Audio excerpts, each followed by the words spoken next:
Oui, alors bonjour tout le monde, et on continue avec le Ramchal, Mesilat Yesharim, Chovat Ha'adam Be'Olamo, et on est dans la deuxième partie ici.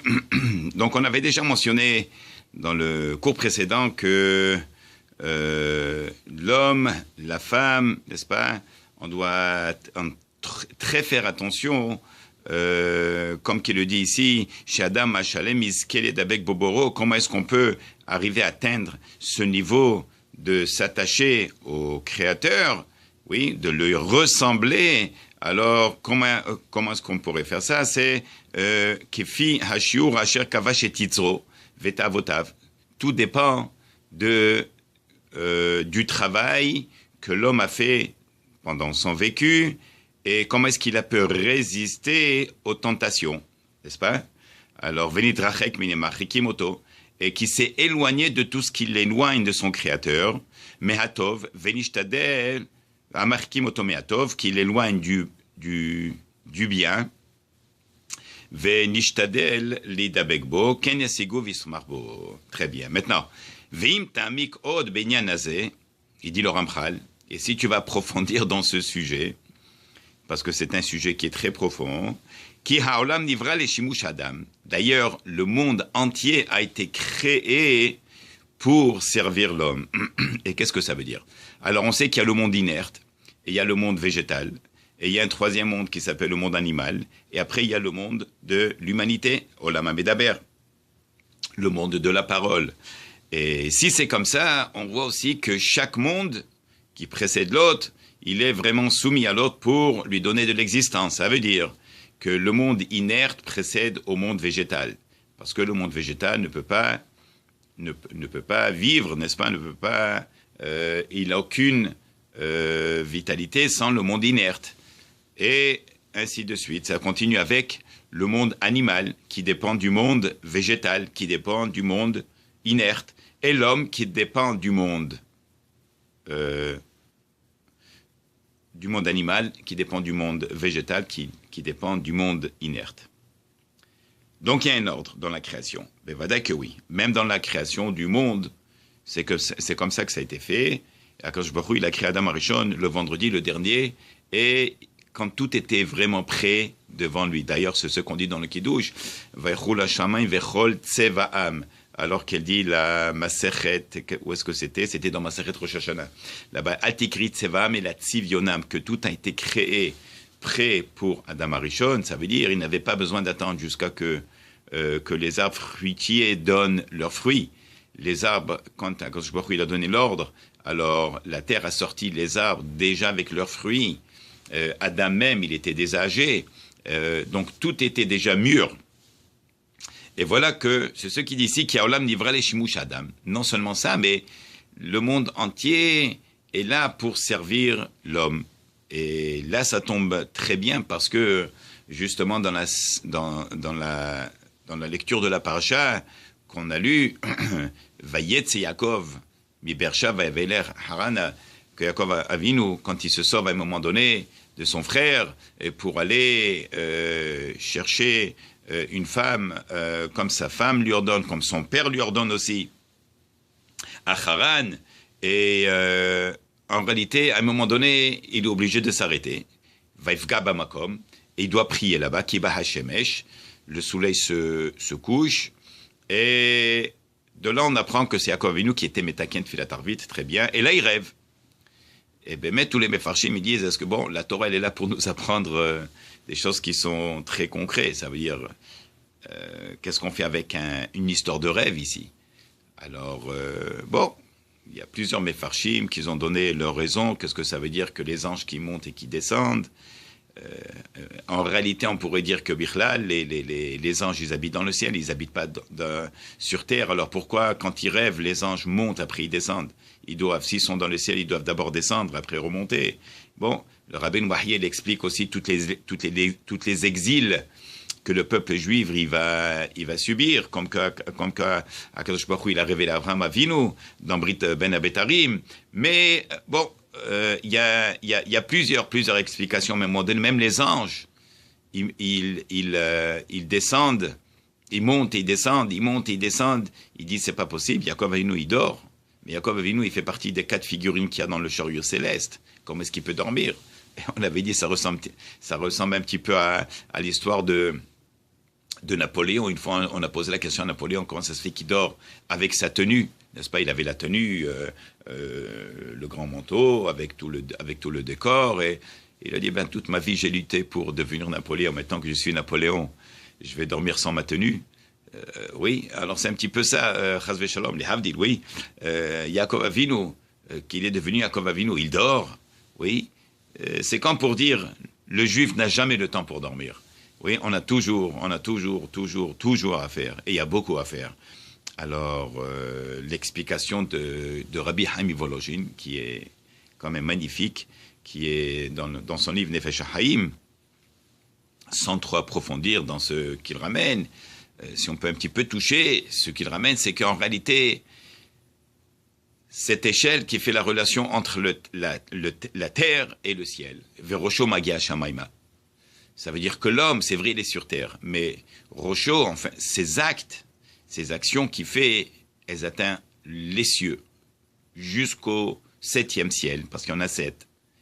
Et Rosho Ve'alav Nitzav Hashem. Et sur cette échelle, Hachem se trouve. Ça veut dire que, en réalité, les 7 cieux qui existent dépendent de l'homme. Tout ce que l'homme fait, ça va affecter le monde entier. Les 7 cieux et la terre, et tout ce qu'il y a autour de nous. Il fait une mitzvah, tout monte avec lui, tout va briller, tout va s'illuminer. Haz Shalom, quand il y en a une Avera, Zele ou Madze, alors aussi, ça va éteindre, et ça mène des catastrophes. Par exemple, il y a quelques semaines de ça, j'ai vu un reportage sur ce fameux scientifique japonais qui avait pris 3 gouttes d'eau et il voulait les mettre dans le congélateur. Il voulait faire vraiment un essai. Alors la première goutte, il s'est comporté avec elle d'une manière très gentille, et comment il est important qu'on dépend de l'eau, et que voilà, et doucement, avec beaucoup d'amour, et il a mis dans le congélateur. La deuxième, il n'a absolument rien dit, il a posé. La troisième, il a fait avec d'une manière très négative. Il a repoussé, et qui a besoin, et qu'est-ce qu'on va faire avec une goutte d'eau, et à quoi ça sert, et il a poussé comme ça dans le congélateur. Bon, après quelques heures, il ressort les 3 gouttes, il les met sous le microscope pour voir comment est-ce que ça s'est cristallisé. Alors la première, avec beaucoup d'amour, s'est cristallisée d'une manière parfaite. Vraiment parfaite. Symétrique, belle, magnifique, une très belle étoile. La deuxième, il n'a rien dit. Bon, c'était ni là et ni là-bas. Ça n'a rien donné. La troisième, qui était très négative, n'est-ce pas, que le scientifique japonais était très négatif vers cette goutte, eh ben, elle était complètement déformée. C'est un exemple. Cet exemple aussi existe avec les plantes. On s'occupe des plantes. Il faut même leur parler, c'est un peu dans la Torah. Ce n'est pas une blague. Ki hakol, il a fait la bessamim, parce que la parole fait du bien aux bessamim, aux plantes. C'est connu. Même en Chine, ils ont testé des plantations de riz avec musique.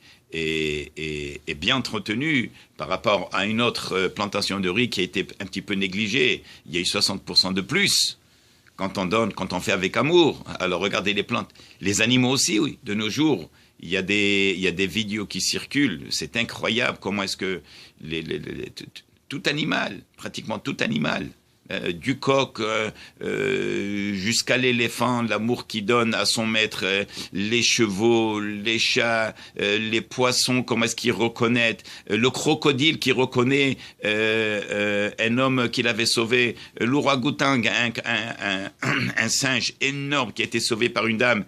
Il y a plusieurs années de ça, elle revient, elle essaie de le retrouver dans la jungle, et il vient vers elle, il montre l'amour. Les lions, n'est-ce pas, il y a un fameux Britannique qui se balade parmi les lions. Oui, il y a un amour extraordinaire. Ça veut dire que il y a de l'amour. Et le plus qu'on donne de l'amour, et le plus qu'on relie le tout. Mais ça, Bevadar, qui le fait dans la dans la Kedusha. Imaginez-vous sans Kedusha, qu'est-ce que ça donne? Imaginez avec la Kedusha. Et c'est ça que Adam Arishon, le monde entier était à ses genoux. Oui, parce qu'il y avait beaucoup de Kedusha. Oui, il n'y avait pas un animal qui osait à lever la tête, n'est-ce pas? Ou bien lever le son sur Adam Arishon. Pourquoi? Parce qu'il y avait beaucoup de Kedusha. Et c'est ce qui dit ici, Adam, même les anges, comme qu'on a dit dans la paracha, ils sont là pour servir l'homme. N'est-ce pas? Quand Vaishlach Yaakov Malachim, quand Yaakov, il envoie des anges pour savoir est-ce que Esav, il cherche toujours à le tuer ou pas, les Mefarshim, ils posent la question, mais depuis quand est-ce qu'un homme utilise des anges? Oui, c'est un passouk qui oui, alors que voilà, même les anges, ils sont les shimush ha'adam, et justement dans le rêve de Yaakov Avinu, quand les anges ils montent, ils descendent, ça représente l'homme. Les anges montent et descendent dépendamment de l'action de l'homme. L'homme fait des mitzvot, même les anges, ils vont monter de niveau, spirituellement. Et si on fait le Hanenu, Hachem, Ishmor, que si un homme il fait des avérotes, alors même les anges, le monde, le troisième monde, comme qu'il le divise Rabbeinu Bahyé, même le monde, les mondes entiers risquent de dégringoler, n'est-ce pas? Et c'est ce qu'il dit ici, que Haolam nivra l'ishmush Adam, omnam imhu omed bishikul gadol. Oui, alors tout est vraiment sur une balance. Ki im ha'adam nimshachacha haolam mitrachek miboro. Si l'homme s'éloigne de son créateur, hinu mitkalkel ou mekalkel haolam imo. Si l'homme, hazve shalom, il s'éloigne de son créateur, alors lui-même, il est mitkalkel, il s'abîme. Il abîme le monde avec lui. C'est ce qu'Akadosh Baruch Hu il avait dit à Adam. Alna tachrivet olami. Dès qu'il a créé, il le dit, s'il te plaît, ne détruis pas mon monde. Vimu sholet batzmo nidbak beboros. Si par contre l'homme, il maîtrise tous ses désirs, n'est-ce pas? Il s'accroche à son créateur. Oui. Umishtamesh ben olam rak liyot lo lisiua. Et que ce monde, il est uniquement, il est à l'aide de la personne. Ce n'est pas un but. Ce monde, ce n'est pas un but. L'argent, n'est pas un but.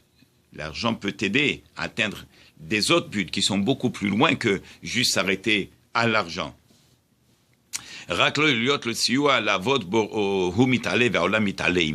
Oui, et alors voilà que quand l'homme y monte, spirituellement, alors les mondes entiers m'ont devenu. Parce que le monde entier il est là pour aider l'homme. Donc quand il monte, alors il y a une grande reconnaissance vis-à-vis à l'homme et vis-à-vis à Hachem quand les mondes entiers arrivent à se purifier. Oui, Haolam Hashalem mi hamekudash bekdushato itbarach. Voilà. Alors, Bezrat Hachem, on vous laisse pour le moment. On se revoit. À bientôt. Une bonne journée à tout le monde.